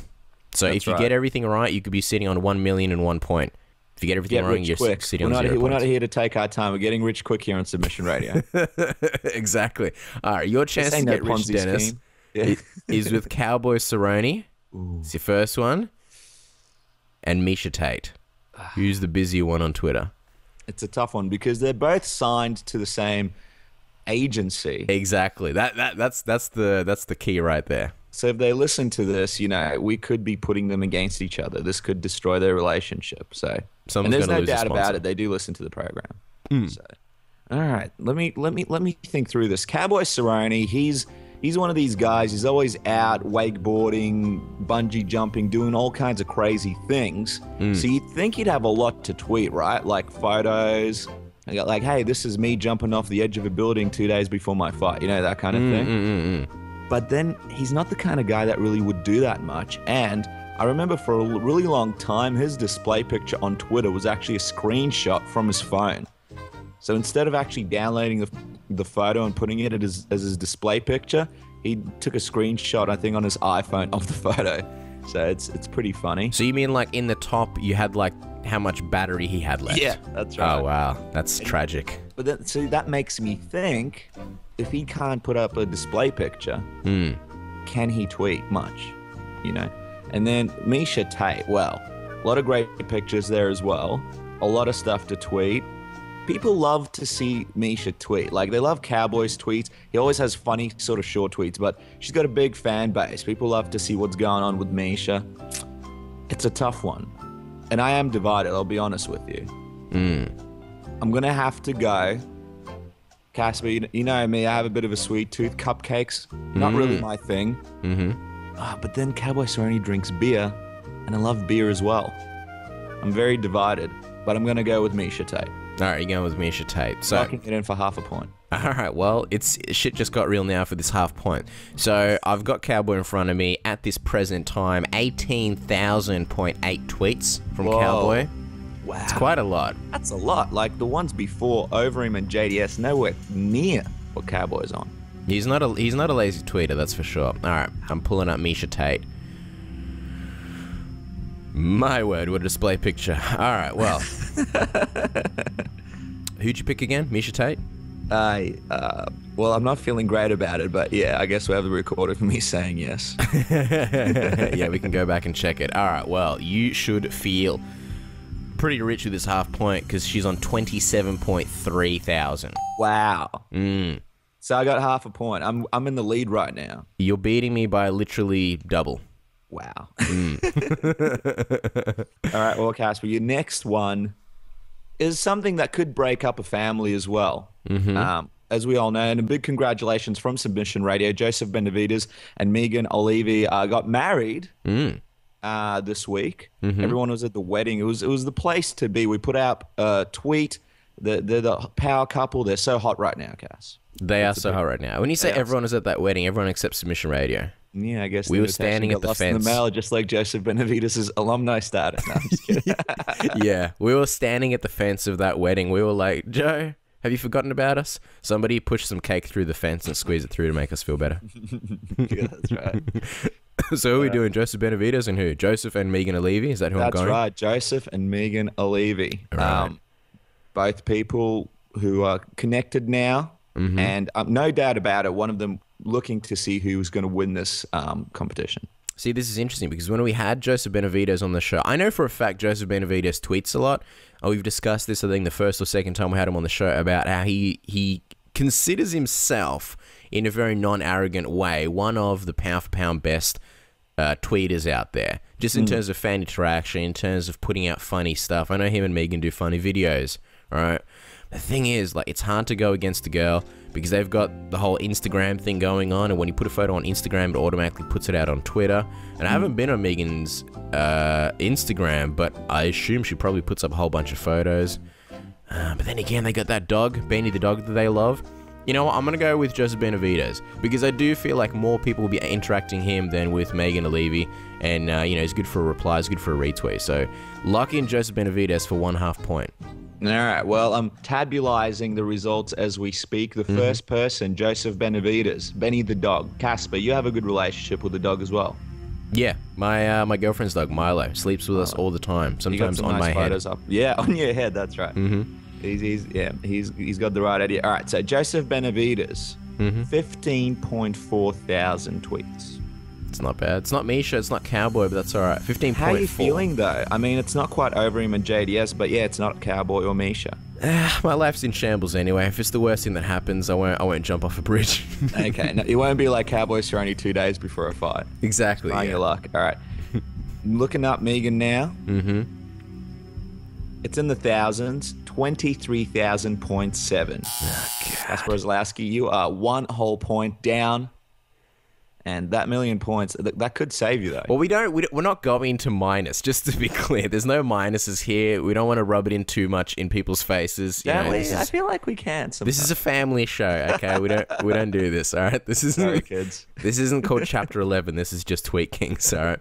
So I was going to use Joseph Benavides. I actually had something different. You know what? I'll hit you with this one, all right? Benson Henderson, Dan Henderson. Ooh, the Hendersons. Yeah, the Hendos.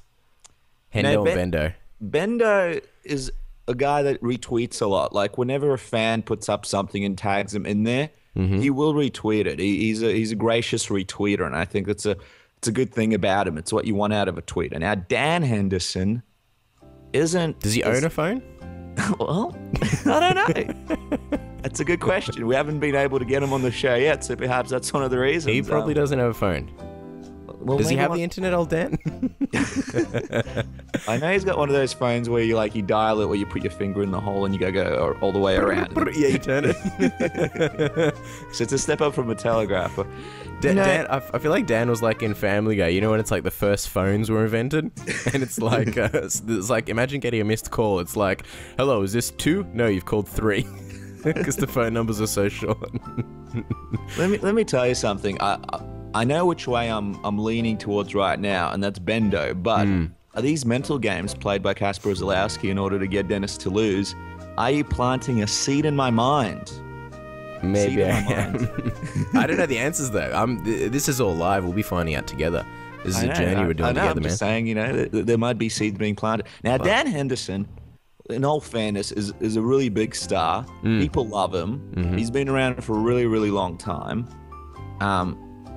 He just does it. He's a very quiet guy. And, sometimes quiet guys do seem to speak more online when they ride, but he just doesn't seem like he almost seems like the kind of guy that has like a social media manager or something running his account. So I'm going to have to go with Benson Henderson. Benson Henderson. The man with the beautiful curls. Locking it in. See, I'm just having a look at Benson Henderson on Twitter now. His name, he's, at Benson Henderson, but his actual name is the once and future king. See, that's a bit of a turn-off. Bit of a turn-off. You think it's a bit arrogant? Yeah, that. And you got a lot of these kings, up there. It's a bit confusing. Like, who is he? I like it just when they have the name. You can look him up. Now you got to look for kings. It's tough. Yeah. Well, you'll be happy to know that at least his actual Twitter handle is simple, at Benson Henderson. I can respect that. Excellent. I hate when there's numbers, when you're like, I don't know, Stevie Stevenson 36829. It's like, really? You're like the 3,800 Stevie Stevenson? Like, Jesus Christ. Yeah, or the date of birth. Ah, yeah. So you get a fighter who's like 50 years old, you're like, geez, you're old. Yeah. All right, 24.9 thousand for Benson Henderson. He's a busy man. Busier than Misha Tate. Wow, that's a lot. And that's who you locked in, right? I locked him in. There you go. Got to be feeling pretty good about that. Dan Henderson. He actually tweeted. When did he tweet? Tweeted like 2 days ago. I'm surprised. I thought it'd be. What did he tweet? What did he tweet? Some advertising stuff. And then before that, here's a good throwback Thursday of, I don't know, at Heath Slims and myself when he had hair and I had a mullet. Actually, that's quality. 2 pictures of Dan Henderson when he had a mullet. This is a hilarious. really young Dan Henderson. He'd be a big throwback Thursday kind of guy because he's been through a lot of different looks and a lot. Well, he's been through a lot of Thursdays as well. There's a picture of Dan. Here we go. Back when I had him over 25 years ago. Okay, so this is when Dan was 60. I'm gonna cop so much heat for this. I'm literally just having a field day. I love Dan Henderson. He is absolutely the man. Hey, if we look like Dan Henderson now, we'd be lucky. We look like years older. Dude, you know, in all seriousness, he looks good for his age. He's very tanned, which I really respect, among other things. And he has a smoking hot wife. Smoking hot wife. So old Dan, he's doing better than old Submission Radio. Beat Fedor once. Sorry? He Fought beat Fedor Fedor once? Yeah. Yeah, we fought him 0 times, so he's got us beat there. 5,407 tweets. Ooh, so very light. So you win by like 5 times. Wow. I must be lucky. Like after this, I'm going to go to the casino and bet my life savings, then a roll of the roulette table. But before I do that, what am I on now, Cass? 1.5. Near 1 point. Oh, okay. Take it easy there, Dennis. Hey, look, man. Right. You're like that guy at a casino who tries to steal. All right, there's no stealing in this game. You're on 1 point. I'm on 0 points. Okay. So now, Cass, you are playing for the infamous 1 million points. Oh yes. No doubt about it. This could turn everything around. Exactly. Let's break it down for a second. One man in this comparison is Stipe. Now, Stipe has been on our program a number of times. He's a funny tweeter. He's hilarious, yeah. The other man, and we've compared him to this man many a time, Stone Cold Steve Austin. Oh, wow. Okay. Stone Cold Steve Austin, obviously a massive star. So if this was about followers, no doubt about it, Stone Cold would win. But this is about how many tweets the boys have put out. And both of them, well, not really both of them. Stipe has a sterling reputation, but Stone Cold, is he really the type to tweet? I'll let you decide. It's interesting. Well, I am going to say, I mean, look, you said yourself, Stone Cold Steve Austin. If you don't know, massive star in professional wrestling. He's got to be on like 2 million followers. Stipe, I don't know. Stipe to me will be anywhere between like 50 and 100,000 followers, something like that. And with those followers, probably comes quite a few tweets. Stone Cold's also got his own podcast. So I imagine a lot of people are probably hitting him up all the time. Like, people hit up Stipe all the time, and I know Stipe is a really good retweeter. If you tweet him right now, he'll retweet your stuff. He's very good with his fans. But then you got to imagine Stone Cold every single week doing a podcast. He would have so many people tweeting him all the time, whether he's responding to them. So busy. So busy right now. I think this is an easy lock. Stone Cold. Give me Stone Cold. And don't you play mind games with me, Dennis. He's a bit older as well. Does he have a phone? Who knows? All right, so let's kick this off with Stipe, I think. All right, let's kick it off with Stipe. I'm just looking him up right now. And you've locked on Stone Cold. You're sure about this? Lock it, man, yeah, before I change my mind. All right, you may end up on 0 points. I'm aware of the rules of the game. I was one of the founders of the game. So. 0 or 1,000,000 points. Which one would it be? All right, so we've got Stipe up first. You mentioned followers. He does have 31,000.4 thousand followers. It's a great amount of followers. He is trying to become more popular at the moment. With the tweets, he is on 20,000.6. Oh, wow. 20,000.6 tweets. So not a little amount of tweets, quite a lot of tweets. Mm-hmm. Right up there. So there we go. I'm going to go over to Steve Austin, which is at Steve Austin BSR. I'm just going to go to the followers first. You mentioned he must have millions of followers. You'd be correct. 3.07 million followers. Wow, I think that's more than the UFC. I think the UFC have like 2 million. Wow, yeah, that's crazy. The guy's just branding himself. Awesome dude, obviously. Now, tweets. It is very, very close, both in the 20,000 range. Casper, you sure you still want to lock in Stone Cold Steve Austin? Lock him in, man. Stone Cold. Lock him in, throw the key away. All right, the key is being thrown away. Stone Cold on 23,000 tweets. You get the 1,000,000 points, man. Congratulations. Bam. There we go. Finally a rich man. Another win for Milos. All right, well, I'm about to give you your two, and I want to see you up there with me, man. Sure. I want to see us soaring through the sky, each with our 1,000,000 points, you with your 1,000,001 points, me with my 1,000,000, slightly sour that I've got less points than you, but still pretty happy. Life's pretty good. Sure. But you would be the loser. hey, I'm going to lose. If I lose this, I'll have 1 point and I'll be the loser. It's better be 1,000,000 points and be a loser. Seems like he didn't lose as much. Yeah, that's a good point. It's a very good point. We learn these things throughout this segment. We grow as people, all right? Yeah. So here's the opportunity to grow to 1,000,001 points. Mm-hmm. You ready for this? Yeah. First one, Ronda Rousey. Oh, man. You're throwing the big guns at me. It's for 1,000,000 points. We're not dicking around here. Ronda Rousey, second one. Can you guess who the second one is? Okay, don't guess. It's Conor McGregor. Oh, wow. Ronda Rousey or Conor McGregor? Who tweets more? It's not about the followers. Because I think if that was the case with all her appearances, it would be Ronda Rousey. She's on all these TV shows. She's got the whole female demographic.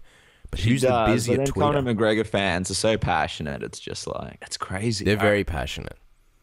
What I notice about Ronda Rousey is her Twitter is like a brand now. Like, I don't know if you guys noticed it, but she doesn't like really retweet many people. In terms of fans, a lot of her tweets are just sort of like her thing, and then she's got some like announcements and stuff like that. It's more like a web page these days. Okay. Whereas Conor McGregor, he does retweet. I've seen him retweet before. And he does interact with fans a bit more than she does. Obviously, she's super busy playing Patrick Swayze in Roadhouse and all that kind of thing. So that keeps you busy, man. I'm telling you. Yeah. I played Patrick Swayze, Is but she I once playing played Patrick Jesus Swayze, in or a does production. she have a different in role? School. What's that? Is she playing Patrick Swayze or a different role? I don't know. We should ask her. You know, at the press conference, how we were asking her all those questions. We should have asked her about Roadhouse. Should have. It's out of the fight. Yeah. But anyway, we've still got an opportunity in November. Now, I'm going to have to tell you, man, Conor McGregor, he's the type of guy that retweets more people. Ronda Rousey, though, she seems like she's been around longer, right? Conor McGregor, he's been famous for a long time, but Ronda Rousey's been famous for a lot longer, hasn't she? If you're talking about who's been in the limelight, yeah, Ronda Rousey, for sure. I'm going to have to go with Ronda Rousey. Lock her in for 1,000,000 points, please, Casper. 1,000,000 points. All right. Well, this is all live right now, okay? So I'm looking her up. Ronda Rousey, 13.7 thousand. Oh my God, that's terrible. What am I doing with my life? That's 1,000,000 points I'm going to lose. You may be wearing a barrel after this. I've got to be over at the TAB, which is the betting place, just crying. You're going to be wearing like a burlap sack with a sign saying, need money for Tweet Kingz, or need money to fight ninjas. Casper's taking the shirt off my back. Alright, so who'd you lock in? Ronda Rousey? No, I think I locked in Conor McGregor. Well, do you want to change to Conor McGregor? Oh, we're changing now. Okay. No, that's not part of the rules. I'll stick with Ronda Rousey. I'm going to take it on the chin, yeah. Are you a loyal guy? Do you consider yourself a loyal man, Dennis? No, not really. Oh. I'm a pretty bad dude. Well, I was going to say your loyalty may have actually paid off because Conor McGregor is on 5,331. Really? Yeah. Wow. Weak source. Not many tweets at all. Wow. When was the last time he tweeted? Tweeted 4 hours ago. Hmm. Mad Max, Macs. I see what you did there, Connor. And it's him in this four-wheel, like, I don't know, it's not a quad bike. It's like a sand buggy, like a dune buggy. But he's in like a suburban street. Probably like, you know, at his parents' house or at his house in Ireland. Such a weird thing to have in Ireland, but there you go. Just on a side note, is it just me or should McDonald's do some kind of thing with this guy, like the Big Mac? Is that a no-brainer or what's going on? What's going on, sponsorship people? Well, I'm just having a look at his picture. Oh, no, okay. There's a picture here, and I saw the big McDonald's logo, the big golden arches, and I thought, wow, maybe he's doing something. Turns out he was in, I think, Times Square. Here we go. Times Square, yeah. And there's a big bus with 4 pictures of his face on, and in the back is McDonald's. So I don't know. Old McDonald's, you know, they need to contact Conor McGregor, get some kind of Mac campaign happening. I feel like there should be Happy Meals in Ireland that give you a Conor McGregor toy. And I feel like those things would sell like hotcakes. Yeah, they would. But anyway, so what does that leave me with, Casper, the total? You got 1,000,001 points. Okay. And yourself? Let's just call it even. Who's counting at this point? You got 1,000,000, I got 1,000,000. It's all good. Everybody wins on Tweet Kingz. The official scores are you with 1,000,001, me with 1,000,000. So Cool. So a close one. There you go, guys. Another game of Tweet Kingz. Cass, thank you very much. And as the winner, I'll give some points to charity, obviously. Of course. 10 points to charity, and I keep the rest. That's that's all we play for. Well, speaking of giving things away, I mean, we had a big old competition, the Mark Hunt book competition, and with every competition, what do you get? You get winners. And we're going to be announcing them. So, Dennis, you've got a few names in front of you. How about we announce who the big winners are of the Mark Hunt book competition? Yeah, great idea, Cass. So earlier on, last episode, we let everybody know we're going to be doing a big competition. We're handing out Mark Hunt signed copies of his new book. Obviously, if you haven't won the book and you haven't had the chance to pick it up, make sure you do check it out. It's a really, really good book. He really talks about his childhood, some of the stuff that he's been through. It's just mind-blowing what he's been through. I mean, found a whole new respect for the guy that I already respected. But we have chosen 4 winners out of the competition thread off our Facebook page. And thank you for everybody who entered. We wish we had more than 4 copies to give away, Cass. We wish we had 1,000,001 copies. That would have been the number we were trying to hit. Then we would have had, 50 copies to give away and another 100 to build like a house out of the Cayman Islands. Exactly. But yeah, nevertheless, we only have 4, so we did choose 4 people based on the answers that they gave. So I'll read out some names, Cass. First one is Gary Siegel over in Detroit. Thank you very much for entering the competition. You have won a Mark Hunt book. Trebor Kralak. Thank you very much for entering the competition. You have won as well. Shane Williams from Adelaide. You have won the Mark Hunt book. I believe he is a baker, Cass. Really? So he might be listening to this early in the morning. Yeah. Congratulations. And we had to give this man a book as well. He had a very, very interesting response. He even included a photo. Cass, you and me love photos. Oh, we respect the hell out of people who put up photos. So it was a no-brainer to give this guy a book. Do you want to announce this one or should I? You know what? You've done a good job so far. Let us know who's the last man to get a Mark Hunt book. Yeah. Tom Makar, thank you very much. You have won the book as well. Tom actually put up a photo of him and Mark Hunt and discussed the fight as well. It was almost like a book in itself. How could we not give the man a prize? So, guys, all of you will be receiving the prize shortly, and we'll contact you through Facebook. Big Macca. Excellent. So Tom, Shane, Trebor, and Gary, congratulations, guys. Enjoy those books. They will be in your mailboxes very soon. 6 to 8 months, but eventually you'll get those books. It'll be about $80 for postage. Exactly. You guys have to pay for postage. It'll be like eBay, lowest price, 30 cents. Postage, $400. Yeah, exactly. The eBay of MMA podcast. That's Submission Radio. No, but seriously, we'll be in contact. We'll get you details. We'll send out those books. I think that's it, man. I think that's a wrap. I think that's another show in the books. Big thank you to Bas Rutten, of course, Ryan Bader, all alumni, all winners. none probably more so than yourself, Dennis, with 1,000,001 points this week. The old rundown before we let you guys go. Of course, don't forget to follow us on Twitter at SubmissionAUS. Let us know how you went with Tweet Kingz. Did you win? How many million points did you win, or did you go away with the big zero wearing a burlap sack because you have no more money or points? The Facebook. What's the Facebook, Dennis? Where can they follow us on Facebook? Facebook.com/Submission Radio AUS. Jump on there and give us a like. Lots of fun stuff. I think there'll be more competitions in the future as well. There you go. Of course, the YouTube channel. Don't forget to subscribe if you haven't already subscribed. Drop some comments in the comments section below. Let us know what you thought of the interviews. Give us some feedback on Tweet Kingz. What do you think of it? Do you love it? Do you hate it? If you hate it, don't tell us. Just tell us you love it. Just kidding. Let us know what you thought, guys. If we're wasting our time, we don't want to do that. And if we're wasting precious space in your eardrums, we don't want to do that either. So just let us know what you thought of the game. Give us your honest feedback. And before we let you guys go for another week, Dennis, any last words for the fans? I believe we've got a movie review cooking in the pipeline. That's right, cooking in the pipeline. We've got a movie review. We also want to say a big happy birthday to Judo Gene LaBelle. I believe he turned 83, Cass. Wow. Crazy stuff. Still looks great for his age, no doubt about it. Could still kick everybody's ass. So happy birthday to the big man. He's not a Submission Radio alumni yet, but if we have him on a couple of times, there could be some opportunities there for him as well. So let's talk about the big movie, Black Mass. We spoke about it with Bas. I'll tell you what, Johnny Depp does a fantastic job playing the role that he plays, the makeup and stuff. You can sort of barely recognize him. He plays a sort of eerie character, a guy that from the streets of Boston. It does remind me a lot of The Departed. It's got a similar sort of vibe to that. The only criticism is the actual story isn't that strong, and the movie doesn't really go anywhere. So even though it's almost like a great audition piece by Johnny Depp to be nominated for an Oscar, the whole movie itself sort of seems a bit dragged down and it goes for a bit too long. So I went in there with sort of big expectations. I know Rotten Tomatoes gave it about 75%. I'm going to have to give it 3 Timothy Johnson mustaches. That's pretty solid. And you're a very, very harsh critic. It's one of those things where the story's not that great and you will feel like it's dragged out for quite some time. The payoff isn't huge at the end, but Johnny Depp's acting is worth checking out, and that's why I bumped it up from the 2.5 I would have given it.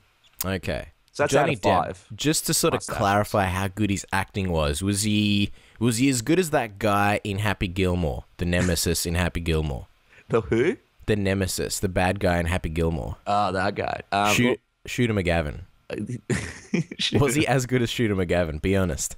Because that guy was just amazing. I don't know if he eats pieces of shit like us for breakfast, but I'll have to say, yeah, I think he's just a little bit better than Shooter. But I mean, okay.